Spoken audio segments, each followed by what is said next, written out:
Boa tarde a todos. Que Jesus nos abençoe no aprendizado de suas lições, que todos nós precisamos aprender para vivermos melhor.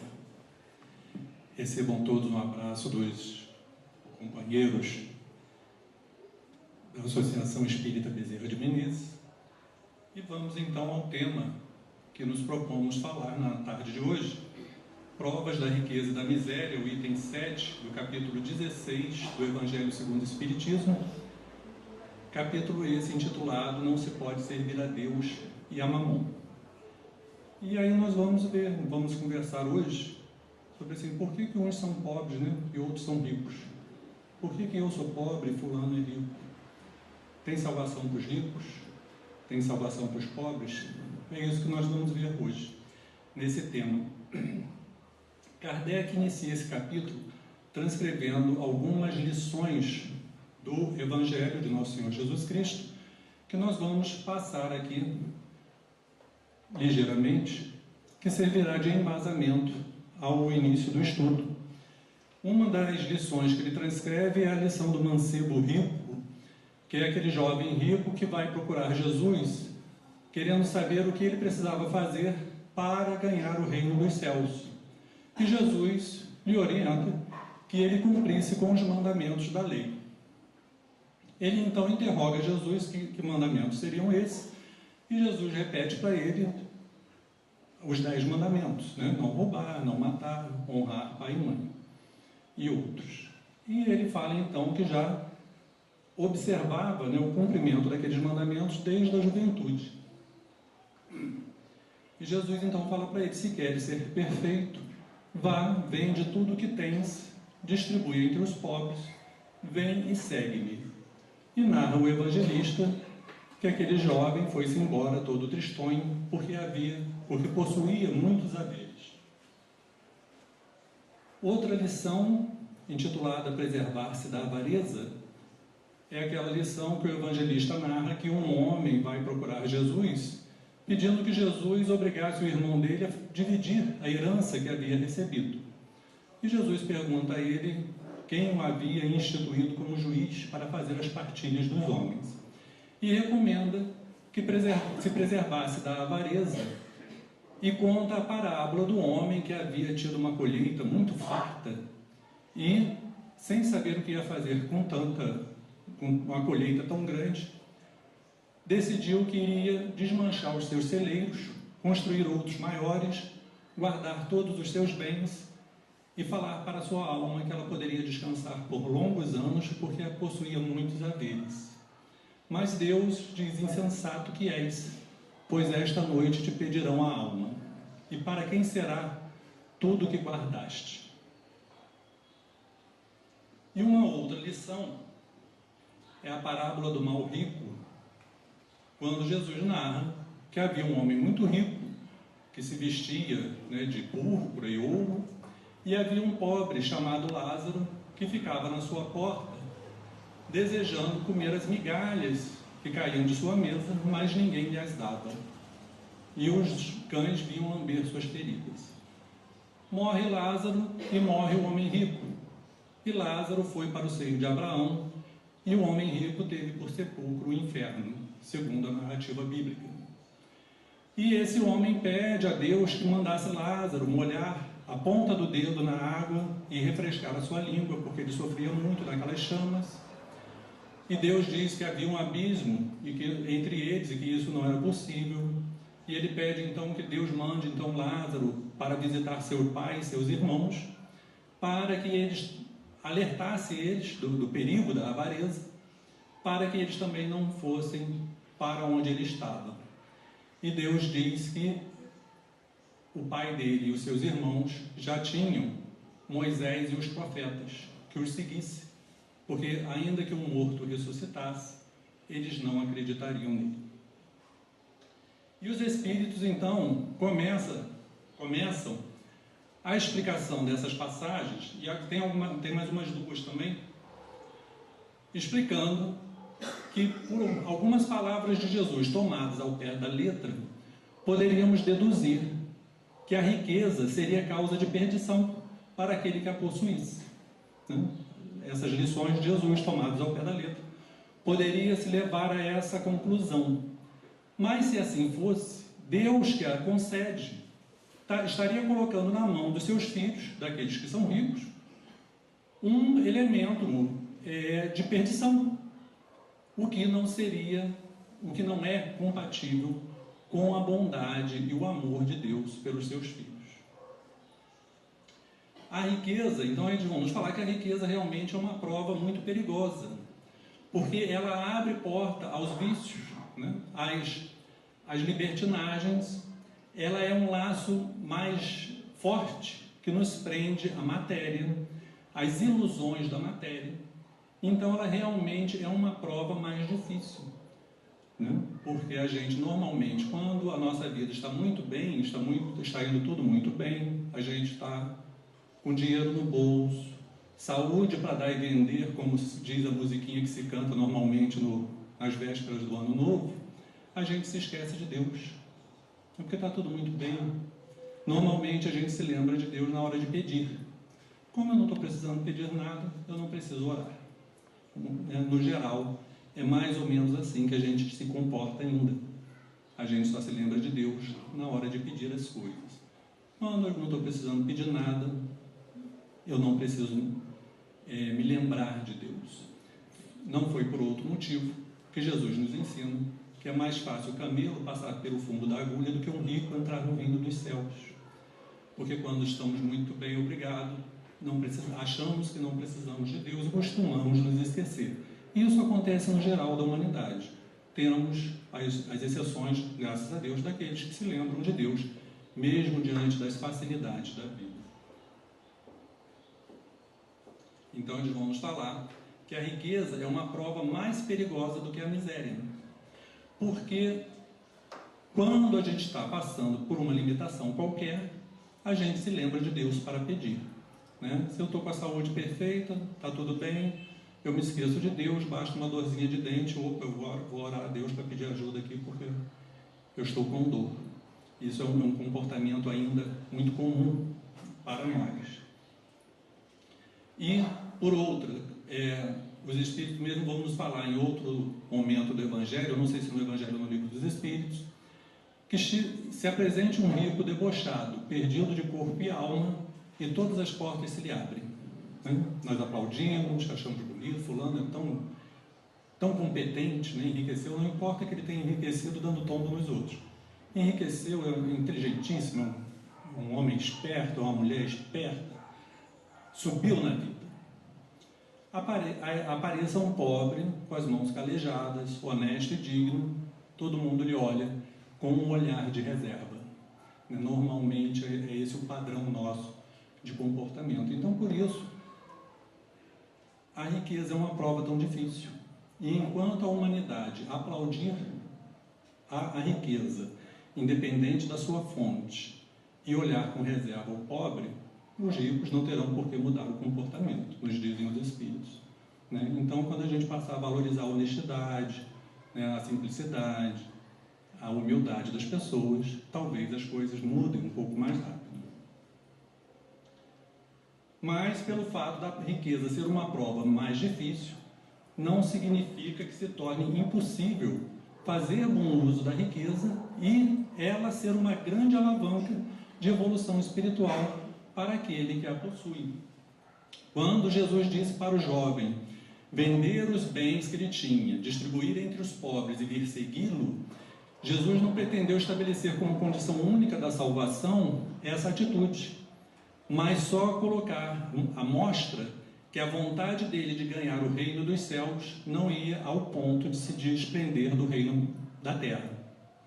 Né? Muitas vezes a gente quer isso, a gente quer ganhar o reino dos céus, mas a gente não quer largar o reino da terra.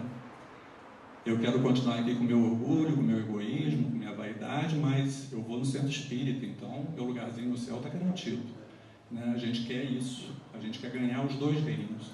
E Jesus já nos diz, não se pode servir a Deus e a mamão. Né? Então, ou a gente tem uma atitude de desapego aos bens materiais, e desapegar não é se desfazer, mas é saber administrar em bem de todos, a bem de todos, né? ou a gente não vai ganhar o reino dos céus. Porque a gente pode ser pobre, estar na miséria e estar cheio de orgulho e de egoísmo, né? Apegados às coisas, às poucas coisas materiais que ganhamos, apegados a ponto de vista, né? Apegado ao nosso orgulho. Quando a gente fala, a gente quer que todo mundo baixe a cabeça. Então isso também é indício de orgulho e de egoísmo. Então a grande questão não é ser rico financeiramente ou pobre, é sermos melhores moralmente, né? Buscarmos a nossa melhoria íntima, porque só assim a gente vai avançando na nossa jornada espiritual. E esse princípio de que para se ganhar o reino dos céus seria necessário se desfazer dos bens materiais, seria necessário ser pobre, é um princípio que vai contra a lei do progresso, que é uma lei de Deus, a lei do trabalho. Porque se fôssemos nivelar, então, precisássemos ser pobres para ganhar o reino de Deus, o que é ser pobre e ser rico? Para um milionário, uma pessoa que ganha 20 mil reais por mês é um pobre. Para uma pessoa que tem uma casa, ainda que alugada, e o que comer todo dia, em comparação com quem vive na rua e com fome, essa pessoa é rica. Essa pessoa que tem uma casa para morar, consegue pagar uma casa para ela morar, o aluguel ou o financiamento, e comer todo dia, né? Essa pessoa é rica. E aí como é que íamos fazer? Íamos nivelar por baixo, todo mundo ia morar na rua? Então não é crível que seja essa a solução.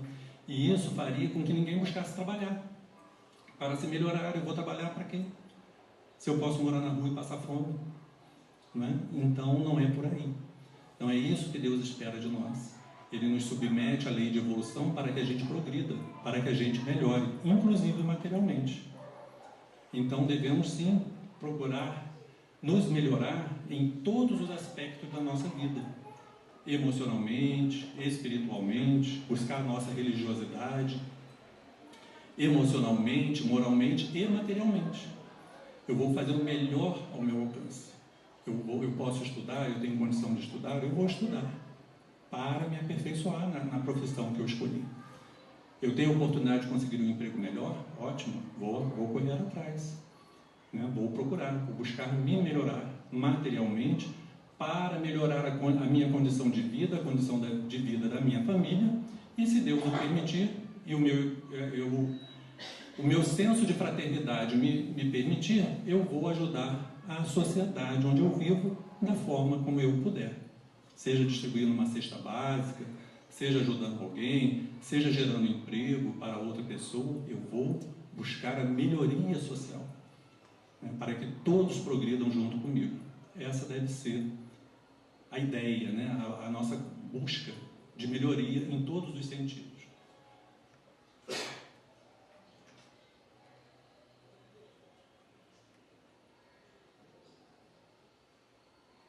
O problema não é a riqueza. O problema é o abuso que o homem faz dela. E nós abusamos, nós até hoje, né, a humanidade no geral, a gente abusa de todos os dons que Deus nos concede. Seja a riqueza material, seja a visão, a audição, a fala, né, o sistema digestivo, o sistema respiratório, o sexo, o descanso, o trabalho, a liberdade. Nós ainda estamos aprendendo a lidar com esses dons e, por vezes, abusamos dele, né? Usamos a visão, a fala e a audição para promover a maledicência, para falar mal dos outros. Estamos abusando do dom que Deus nos deu, né? O sistema digestivo, me alimento demais, como demais, ou como de menos, não respeitando os limites do meu corpo, estou abusando do dom que Deus me deu, né? O trabalho demais, ou descanso demais. Então a gente ainda está nesse longo processo de aprender a usar com equilíbrio todos os dons que Deus nos deu, inclusive a riqueza. E eles repetem que se a riqueza só houvesse de produzir males, Deus não a teria colocado no mundo. Deus não permitiria que o homem fosse rico, né?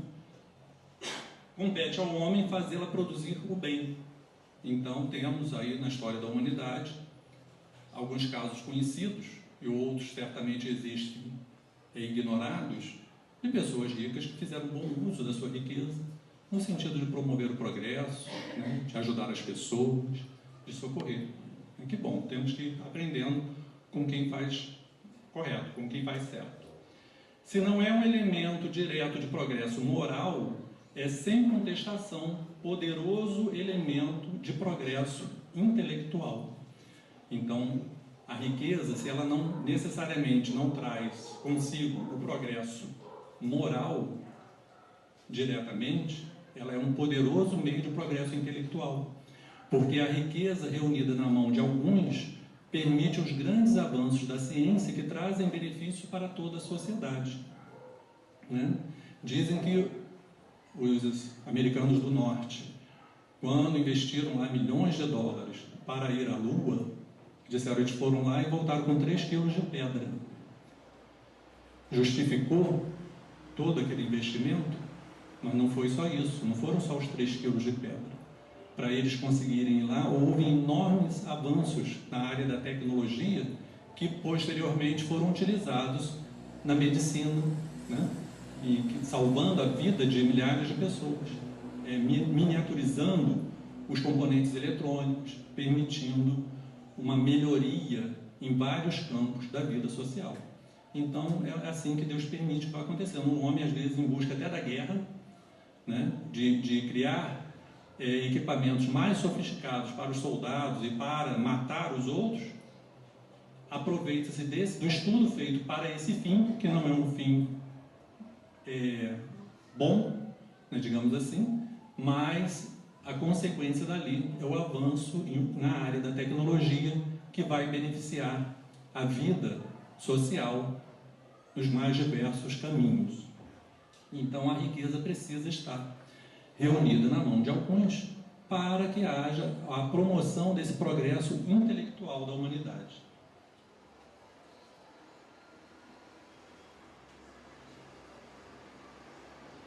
E aí trouxemos aqui uma página de Bezerra de Menezes, intitulada Dinheiro, que é do livro Paz e Renovação, psicografia de Francisco Cândido Xavier. O autor, Dr. Bezerra de Menezes, nos diz o seguinte: o dinheiro não é luz, mas sustenta a lâmpada. Não é paz, no entanto, é um companheiro para que se possa obtê-la. Não é calor, contudo, adquire o agasalho. Não é o poder da fé, mas alimenta a esperança. Não é amor, entretanto, é capaz de erguer-se por valioso ingrediente na proteção afetiva. Não é tijolo de construção, todavia assegura as atividades que garantem o progresso. Não é cultura, mas apoia o livro. Não é visão, contudo ampara o encontro de instrumentos que ampliam a capacidade dos olhos. Não é base da cura, no entanto, favorece a aquisição do remédio. Em suma, o dinheiro associado à consciência tranquila é a alavanca do trabalho e fonte da beneficência, apoio da educação e alicerce da alegria. É uma bênção do céu, que de modo imediato nem sempre faz felicidade, mas sempre faz falta. Bom, até agora falamos da riqueza. E a pobreza, né? Por que existe a pobreza? Por que eu sou pobre e não o outro, né? Por que eu não podia ser o Bill Gates e ele está no meu lugar, né? Por que isso acontece? Por que uns são ricos e outros são pobres? E os espíritos começam nos falando que se repartíssemos em partes iguais toda a riqueza do mundo, entre todos os habitantes do planeta, em pouco tempo esse equilíbrio estaria desfeito, né? Isso é o que eles dizem. E a gente deduz o seguinte: se houvesse essa partilha, em pouco tempo alguns correriam para o shopping para fazer compras, outros iriam para a praia para descansar, outros iriam guardar com medo de perder, outros iriam investir na indústria ou no comércio, produzindo, ampliando a sua riqueza. Então, em pouco tempo, esse equilíbrio estaria desfeito, né? Porque temos aptidões diferentes, né? Não é quem vai para o shopping comprar seja pior do que aquele que investiria numa indústria. Simplesmente são aptidões diferentes. E eles nos falam que se todos fossem ricos, ninguém ia trabalhar. Quem é que ia pegar na enxada para plantar? Ninguém. Ia morrer todo mundo de fome. Um bolso cheio de dinheiro e o estômago vazio. Então, por isso, não é possível esse equilíbrio perfeito, né, de riqueza e pobreza. Também, a riqueza concentrada na mão de alguns é importante para promover o progresso intelectual, e se ela fosse repartida e todo mundo fosse igualmente rico, ninguém ia querer trabalhar. Seria uma tragédia para a humanidade também. Então, por isso, existe essa desigualdade. Uns são ricos e outros são pobres. Aí poderíamos perguntar, mas justo eu tenho que ser pobre? Não podia ser o outro? Né? E aí a gente vai pensar no seguinte, que quando a gente está lá no plano espiritual, antes de reencarnar, né, a gente está lá no plano espiritual, estudando, aprendendo, e aí chega um momento que a gente percebe que é a hora da gente reencarnar. Se temos os espíritos que já despertaram para o bem, que despertaram para a necessidade da evolução espiritual, eles começam gradativamente a participar do seu planejamento reencarnatório. Antes disso, quem planeja a nossa reencarnação é o nosso espírito protetor. Enquanto a gente ainda está muito apegado às coisas materiais, ao ódio, à revolta, a gente não tem condição intelectual nem moral de planejar nada. O espírito protetor da gente que faz isso. Ele planeja a nossa reencarnaçãozinha. Quando a gente começa a despertar para o bem, despertar para a necessidade de evoluir, querer se corrigir dos defeitos, a gente começa a participar desse planejamento, que é muito detalhado, bem minucioso, com vistas à nossa evolução espiritual. E quando a gente começa a participar desse planejamento, e a gente sabe de alguns, pelo menos, dos erros que já cometemos no passado, normalmente quando tínhamos dinheiro, poder, beleza, influência social, e a gente usou desses recursos, abusou desses recursos, produzindo mal para os outros e mal para nós mesmos, a gente começa a ter uma certa reserva com essas possibilidades. A gente não faz questão de ser rico. Eu vou planejar minha próxima reencarnação, quero ser milionário. Não é bem assim. Normalmente a gente tem medo, tem receio de passar por aquela situação de novo e errar novamente. Normalmente a gente vai escolher o caminho da pobreza, da limitação social, da doença. Para quê? Para a gente ir resgatando nossos débitos do passado e não nos esquecermos de Deus. Termos aquela limitação, aquele espinho, né, nos fazendo lembrar que Deus existe, que eu não sou o melhor do mundo, que eu tenho minhas limitações, para que a gente não se perca novamente nessa questão do dinheiro, do poder, dessa coisa toda. Então a gente faz um planejamento reencarnatório. Normalmente, sem se preocupar tanto com a questão de ser rico e ter saúde, ter beleza, nada disso. Porque a gente sabe dos perigos que existem nessas situações. Então a gente escolhe caminhos de limitação, alguma limitação pelo menos. Eu preciso ser rico para promover o progresso social, então vou ter uma doença ali para, né, quebrar o meu orgulho, né? Eu vou ter uma limitação em família, uma dificuldade social, a timidez, a gagueira, qualquer coisa que me limite para ver se eu não me perco. Que o planejamento é sempre com esse objetivo, da gente ter sucesso espiritual. Então não importa se a gente vai ser rico ou pobre, saudável ou não, importa é que a gente reúna na futura encarnação os elementos mais favoráveis ao nosso sucesso espiritual. Que a gente vença aquela reencarnação sem nos comprometermos e sem prejudicarmos a ninguém.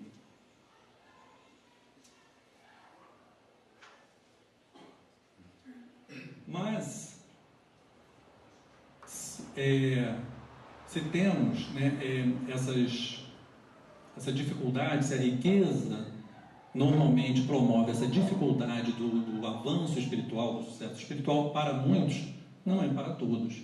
Muitos fazem bom uso da riqueza e vencem suas encarnações mesmo dentro dela. E aí fomos buscar nesse livro aqui, O Céu e o Inferno. Quem quiser depois ler, deve ter aqui na biblioteca da casa para pegar emprestado, né? Ou se quiser comprar, vá lá na banca do Livro Espírita, na Avenida Alberto Browning. Nesse livro, Kardec traz várias considerações a respeito da concepção de vida após a morte, no início do livro, e depois ele traz o relato de diversos espíritos nas mais diferentes condições espirituais, desde espíritos muito sofredores a espíritos felizes. E dentre os espíritos felizes, nos relatos que tem dos espíritos felizes, está o relato da Condessa Paula, que esse espírito teve a última encarnação, pelo menos antes da codificação, não sei se, a gente não sabe se ela já reencarnou de novo, mas na época da codificação, ela tinha tido uma última encarnação dela em que ela havia sido condessa. E ela reuniu a riqueza, o poder, né, porque o marido era conde, saúde, beleza e bem-estar social. E conseguiu vencer a sua reencarnação, né, conseguiu sair vitoriosa da sua reencarnação, apesar da riqueza, do poder, de todos esses fatores de bem-estar social. E ela traz o relato dela, nós destacamos um trechinho que nós vamos ler, quando ela diz o seguinte: não foi sem luta que alcancei a posição que ora ocupo na vida espiritual. E ficai certo de que a minha última existência, por mais meritória que porventura vos pareça, não era por si só e é tanto suficiente. Em várias existências passei por provas de trabalho e miséria, que voluntariamente havia escolhido para fortalecer e depurar o meu espírito. Dessas provas tive a dita de triunfar, vindo a faltar, no entanto, uma, porventura de todas a mais perigosa, a da fortuna e bem-estar materiais, um bem-estar sem sombras de desgosto. Nessa consistia o perigo. Então, ela vence, né, a sua encarnação como rica, que ela veio com riqueza e poder e todos esses fatores de bem-estar social, mas ela antes já havia se preparado em algumas encarnações, passando pela prova da pobreza e da miséria, para se fortalecer e poder vir e ter êxito nessa última, quando ela seria rica. Por causa do nosso planejamento reencarnatório, algumas pessoas têm facilidade de enriquecer e outras dificuldades de ganhar o pão. Porque então, como a gente planeja a nossa reencarnação, a gente planeja as situações mais importantes da nossa encarnação, né? Se hoje eu fiquei gripado, não é que isso estava no planejamento, eu ficar gripado hoje, não é isso, mas fatores como situação social, casamento, quantidade de filhos que vamos receber, os espíritos que vamos receber como filhos, se vamos ter uma doença crônica para resgatar algum débito ou para provar alguma coisa, provar alguma virtude, né? Quantos anos de vida vamos viver aproximadamente? Então, esses fatores mais importantes da nossa vida, muitas vezes o meio religioso em que iremos viver, qual o meio religioso que vamos ter mais facilidade de nos ambientarmos, todos esses fatores são escolhidos. Mas é importante ressaltar que é um planejamento. E como todo planejamento, ele pode ser mudado. Não vai ser mudado ao nosso bel prazer, muito menos influenciado pelo nosso orgulho, nosso egoísmo. Ah, Senhor, eu escolhi ser pobre, mas cansei, agora eu quero ser rico. Não é por aí, né? Existem alguns fatores que podem ser mudados, sempre com o objetivo de favorecer o nosso aprendizado e a nossa evolução espiritual. Mas é um planejamento. Então, a gente faz esse planejamento. Se eu planejei ser pobre nesta vida, possivelmente eu serei pobre a vida inteira. Então, por mais que eu me esforce, por mais que eu estude, por mais que eu trabalhe, eu não vou conseguir ser rico. Porque ser rico não importa para a minha evolução espiritual. Nesta encarnação importa que eu seja pobre e aprenda paciência e resignação dentro da pobreza. Se eu for um pobre trabalhador, operoso, estudioso, esforçado, certamente eu vou passar por menos dificuldade do que se eu for um pobre preguiçoso, né? Malandro. Já tentei várias coisas, deu certo. Marcos falou lá no centro que a gente vem pobre, você é pobre a vida inteira, então deixa para lá, deixa correr frouxo. Não, até porque a gente não sabe o dia da manhã. Às vezes a gente planejou ser pobre até os 30 anos e ficar rico aos 31. A gente não sabe, né? E tem um amigo, uma vez eu vi uma palestra que o palestrante falou: por isso a gente não sabe do futuro. Porque suponhamos um jovem de 20 anos que vai numa vidente e ela fala para ele: aos 30 anos você vai ficar rico, vai ficar muito rico. Aí ele fala: então não vou fazer nada, vou esperar chegar aos 30 que eu vou ser rico. E às vezes ele seria rico se fosse trabalhador. Vai chegar aos 30 e não vai ser rico, vai continuar pobre. Falou: a vidente estava equivocada. Não, equivocado foi ele que se entregou à preguiça. Então a gente tem sempre que se esforçar a fazer o melhor, até porque a gente não sabe dos planos de Deus para a nossa encarnação. A gente planejou, mas a gente esquece, até porque se a gente lembrasse, a gente ia complicar a nossa encarnação. Então a gente não sabe. Então a nossa obrigação é sempre fazer o melhor ao nosso alcance, em todos os sentidos, né? Mas por que a gente está falando isso? Que se a gente planejou ser pobre, a gente vai ser pobre a vida inteira. Que a gente tem que ter muito cuidado com os coaches, né? Está na moda. Os coaches, né? São os treinadores, né? Que falam: se eu conseguir, você também consegue. Se fulano conseguiu, você consegue, né? E às vezes não é por aí. Às vezes fulano veio com planejamento para ser rico, fez pouco esforço e conseguiu. Você às vezes vai se esforçar a vida inteira e não vai conseguir. É motivo para desânimo? Não. É motivo para perseverar. Porque é na perseverança, no seu exemplo de paciência, resignação e perseverança que Deus pode permitir que mais à frente a sua vida melhore. E sem dúvida alguma, o pobre esforçado, ele vai passar por menos dificuldade do que o pobre preguiçoso. Então a gente sempre buscar nos melhorar, nos esforçar, mas termos isso em mente. Existe um planejamento reencarnatório. Eu tentei aqui, fiz o meu melhor, não deu certo, pelo menos não deu certo ainda. Então eu vou ter um pouco de paciência, vou esperar que Deus às vezes tem um outro plano para mim. E às vezes você sai de uma situação e entra em outra, e aquela ali se abre, você se encontra ali naquela outra situação feliz, então aquela que você estava persistindo não era bem para ser. Ou às vezes vai ser daqui mais uns anos, quando você estiver mais amadurecido, né? Passou-se ali 5, 10 anos, você começa a ter uma facilidade naquele ramo que você conseguiu. Então é sempre buscar fazer o melhor e ter bom senso, se conhecer, né? Um processo de autoconhecimento. Isso aqui que eu estou fazendo, estou gostando? Era isso aqui mesmo que eu estou me sentindo bem aqui? Se não está se sentindo bem, às vezes é a hora de procurar alguma outra coisa, né? Seguir um outro caminho. Isso nos mais diversos ramos da nossa vida. Sempre com bom senso. Também não adianta ficar pulando de um galho por outro, que às vezes você não consegue pegar experiência nenhuma em nada, porque está sempre a ansiedade, né? de pular aqui não deu certo, já passou 3 meses, não deu certo, vou para outro lugar. Então, é sempre buscar o equilíbrio, né? Buscar fazer o melhor, buscar ter equilíbrio, se autoconhecer, pedir ajuda a Deus, porque Deus nos ajuda nas nossas necessidades, até materiais, se realmente for uma necessidade.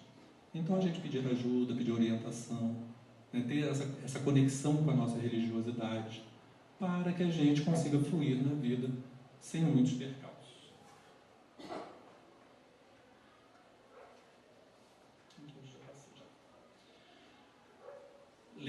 Lembrei-me de uma história, chegando nesse ponto do estudo.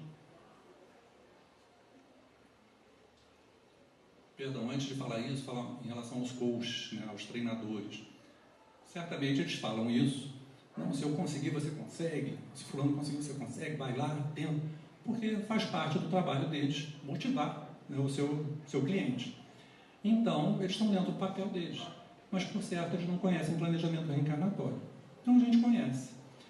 Se a gente contratou o serviço de uma dessas pessoas e ela está lá incentivando, a gente está tentando, tá, vamos lá, vamos tentar, vamos melhorar, vamos tentar fazer o melhor possível. Não deu certo? Tenha consciência tranquila. Eu fiz o melhor que eu pude. E não deu certo para mim. Então, não é bem por aqui. Vou seguir um outro caminho, vou continuar me esforçando por mais um tempo, né? Sempre com essa tranquilidade. Porque quem é materialista, se você contrata um coach e um treinador, ele é materialista, ele não sabe de nada da vida espiritual, ou não acredita. Então, é natural, se o seu Joãozinho conseguiu, o Pedro também consegue, né? Oportunidades iguais, todo mundo ali, se esforçar, consegue. Se ele é religioso, mas não acredita na reencarnação, ele também não tem por que achar que se um conseguiu, o outro não tem por que não conseguir. Porque se Deus é o Pai de todos e quer o bem de todos, e nós temos uma encarnação só, estamos aqui, o Joãozinho conseguiu, o Pedro também, se ele se esforçar, ele consegue. Tá? Mas eles não conhecem reencarnação. Nós que conhecemos, a gente tem esse conhecimento, de que existe um planejamento. Então, vou tentar entender, né, qual é o meu caminho. Posso contratar um treinador para ele me estimular, passar dicas, passar orientações, mas tendo sempre em mente esta situação. Há uns 5 anos atrás, uma amiga minha pagou R$16 mil num coach para questões profissionais lá, caminho profissional. Saiu do treinamento R$16 mil mais pobre. Não deu nada, não adiantou nada, e ela continuou com a vida dela. Então, não estou desmerecendo o trabalho dos coaches, dos treinadores. É uma tarefa digna, honesta. Você contrata ou não de acordo se você achar que vale a pena, você tem dinheiro para pagar, se vai te ajudar ou não. Como qualquer questão profissional, qualquer curso que a gente faça. Mas tendo sempre em mente essa questão do nosso planejamento reencarnatório.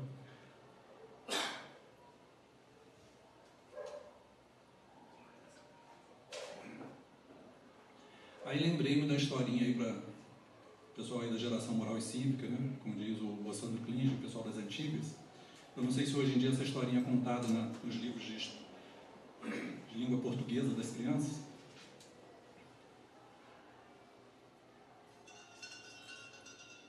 Que contava a história dos 2 burrinhos.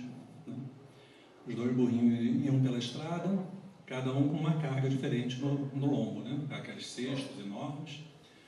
Um transportando açúcar e o outro transportando algodão. Chegou num determinado trecho da estrada, a ponte tinha caído, tinha ido embora e eles tiveram que atravessar pelo rio.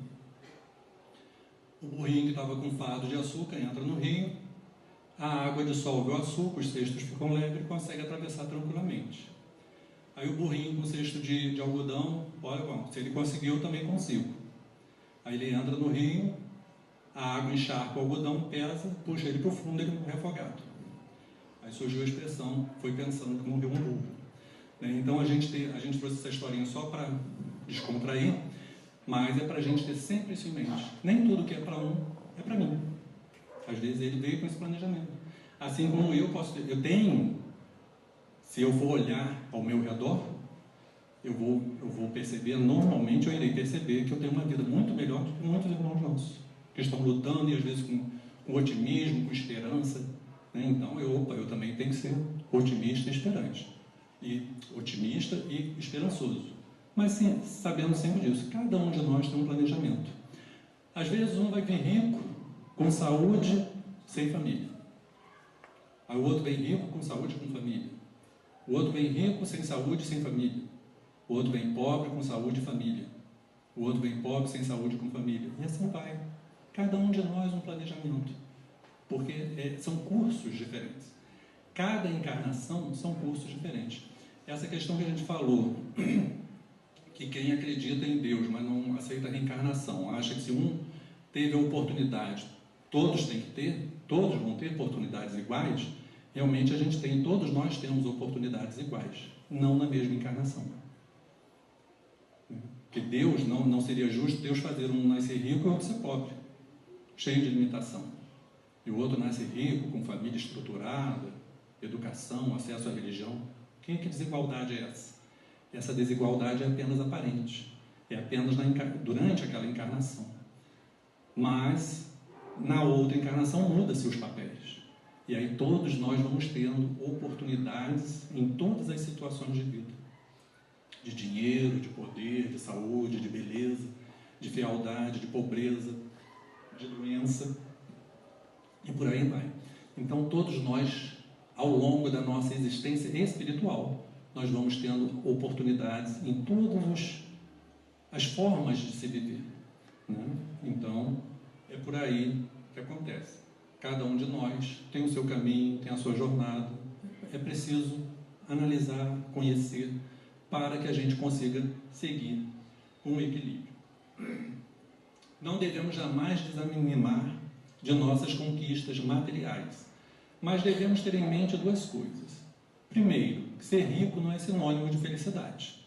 Bezerra de Menezes fala, né, que a riqueza não traz felicidade, o dinheiro não faz felicidade, mas faz falta. Sim, ele faz falta, mas riqueza não faz felicidade, né? Porque se fosse assim, nós não teríamos aí na história da humanidade tantos ricos que tentaram suicídio ou se suicidaram. Então a riqueza por si só, ela não traz felicidade. Bezerra de Menezes fala a riqueza associada à consciência tranquila. Então é preciso ter as duas coisas para se conseguir ser feliz. E se a riqueza resolve os problemas inerentes à pobreza, ela traz outros que a pobreza não tem, né? A desconfiança, se a pessoa que se aproxima de você é porque gosta de você ou porque gosta do seu dinheiro, né? É sequestro, filho vai ser sequestrado, eu vou ser sequestrado, né? É a inveja dos outros, é a ingratidão, né? O parente chega, eu quero 300 mil emprestados, fala, não tem, só tem 150 mil, aí tá, ele pega os 150 mil e fala mal de você porque você não emprestou os 300, né? Então traz todas essas questões de ingratidão, de inveja, de perigo para a violência, que na pobreza a gente não passa. Então a riqueza traz problemas também, e é preciso ter bom senso, né? Dá trabalho, aborrece, para você conseguir administrar aquilo durante a sua vida. Segundo, nossas conquistas materiais não valem nossas conquistas espirituais. Não valem nosso tempo com a família, nosso lazer, nosso descanso. Então, a pessoa se matar de trabalhar para juntar mais bens, e às vezes ela vai passar a vida inteira se matando de trabalhar para juntar mais bens, para dar uma vida melhor para a sua família. E quando ele conseguir o seu objetivo, se ele fixa só nisso e abandona a família, abandona tudo para não, que eu tenho que ganhar dinheiro, que eu tenho que deixar para os meus filhos. Às vezes, quando ele chegar a enriquecer, se Deus permitir, os filhos já terão crescido, não vão querer mais a companhia dele, até porque se acostumaram sem ela. E o cônjuge, às vezes, já debandou para outro relacionamento, que vivia sozinho, né? A pessoa se casa para compartilhar a existência. Se ela vive sozinha, o outro se casou com um trabalho, ele vai procurar outra pessoa para conviver. Então, a gente tem que ter muito cuidado, né, nessa busca pelo bem-estar material, pela riqueza, para que a gente não deixe de usufruir hoje as bênçãos que a gente tem. Então, que a gente trabalhe sim, que a gente se dedique ao trabalho, a melhorar de vida, mas valorizando o que de bom a gente já tem hoje, né? Poder tomar um café da manhã com a família, poder assistir um programa de televisão com a família, conversar, né? Porque se a riqueza vier, que ela seja um acréscimo de felicidade na nossa vida, mas que não seja o nosso objetivo único.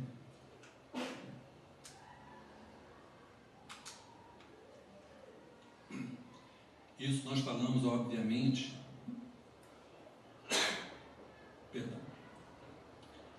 afora os casos da pessoa que ou ela trabalha 15 horas, 18 horas por dia, ou ela come, né? Ou ela trabalha, se mata de trabalhar e os filhos têm o que comer.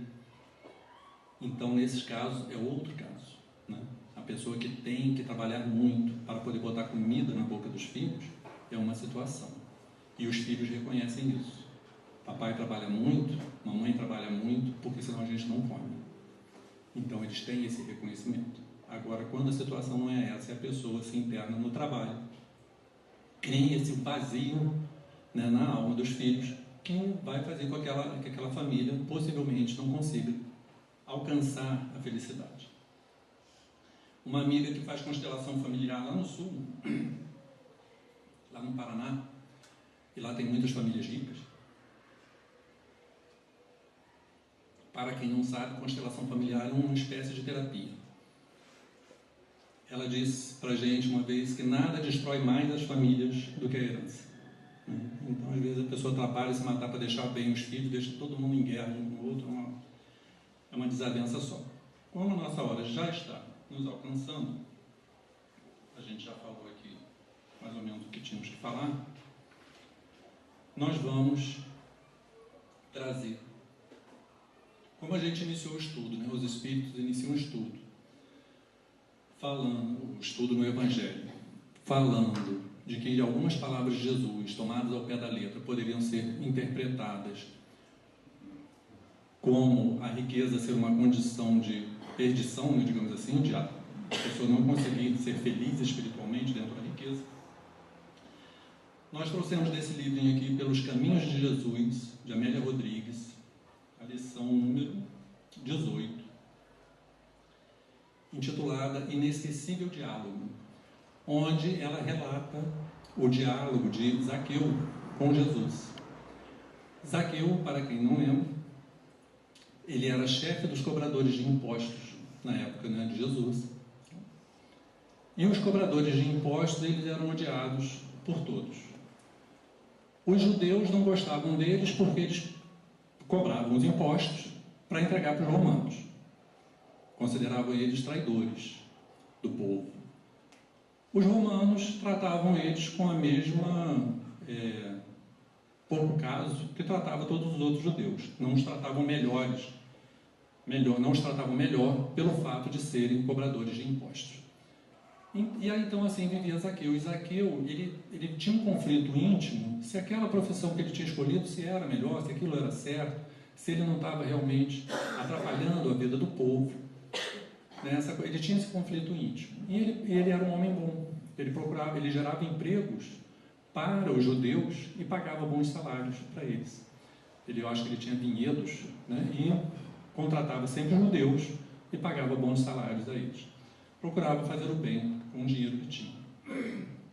E Jesus, então, ele quando sabe que Jesus, ele já havia ouvido falar de Jesus, do Messias, e quando ele sabe que o Messias estava na cidade dele, ele corre, ele vai tentar ver Jesus.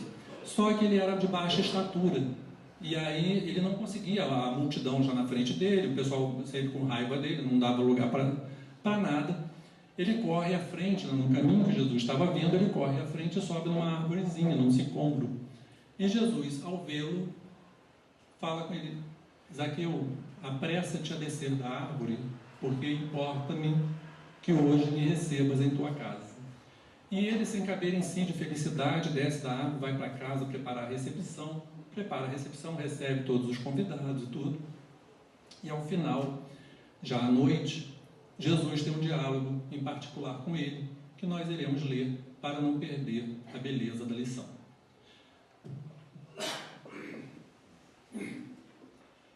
Quando o silêncio desceu sobre a residência do nababo, após a ceia lauta, marcada pelo gesto de ternura, Zaqueu, emocionado, agradeceu ao mestre e, não podendo sopitar o que lhe encontrava estrangulado na garganta, expôs: todos ou quase todos me odeiam. Havia indecisão na voz e embargamento da emoção. Aquele era, no entanto, o momento mais significativo da sua vida. Estimulado pela radiosa expressão do Rabi, prosseguiu: a ninguém nunca prejudiquei e procuro ser justo. Sem embargo, me caluniam e agridem com palavras ásperas e olhares de reserva. Que fazer, Senhor? Dize-me, tu que tudo sabes. O amigo divino relanceou o olhar transparente pelo recinto e, como se auscultasse a natureza que cantarolava uma brisa sob o aplauso dos astros lucilantes, prosseguiu: Zaqueu, o dinheiro e a fortuna não são bons nem maus. O uso que deles se faz, a direção que se lhes dá, é que os torna nobre ou desventurado. A moeda que adquire o pão é a mesma que fomenta a guerra. Quando o homem padece de fome, pode tornar-se um delinquente. O recurso que lhe mata a necessidade pode ser considerado como doação de Deus para a dignificação da criatura. O indivíduo sem teto retorna ao primarismo do passado. O dinheiro que lhe concede o amparo torna-se a expressão do progresso em nome da caridade que o libera das paixões primevas. O órfão esquecido, quando recebe o apoio argentário em um lar, ergue-se para a vida, tornando os recursos amoedados a mais grandiosa manifestação do amor do Pai. O dinheiro fomenta o progresso da sociedade, equilibra a família, dignifica o homem, estimula a fraternidade, gera alegria e estrutura a esperança. Sem dúvida, tem sido mal empregado, produzindo a usura e a insensatez dos quais decorrem males sem conta, que respondem pela miséria moral, social e geral do mundo. Deus não colocaria na terra o dinheiro se ele não tivesse a missão de acompanhar o homem na sua marcha ascensional na busca da perfeição. Dia virá em que a troca de valores se fará por meio de outras técnicas e de outros recursos, dispensando o dinheiro. Por enquanto, porém, ele é veículo para o bem e a felicidade que a todos cumpre desenvolver, mediante a correta aplicação dos tesouros que chegarem a quaisquer mãos. Abençoada seja a riqueza que gera paz, a moeda que liberta do sofrimento, o dinheiro que impele a felicidade, o recurso que santifica no exercício do desprendimento e na ação do bem. O mestre calou-se e a noite prosseguiu em clímax de beleza. Posteriormente, o cobrador de impostos, após cumprida a tarefa da família e distribuídos os recursos, foi viver e pregar o Evangelho em outras terras, recordando o primeiro encontro do alto do sicômoro e o inesquecível diálogo na intimidade do seu lar, que lhe deu vida. Muita paz para todos.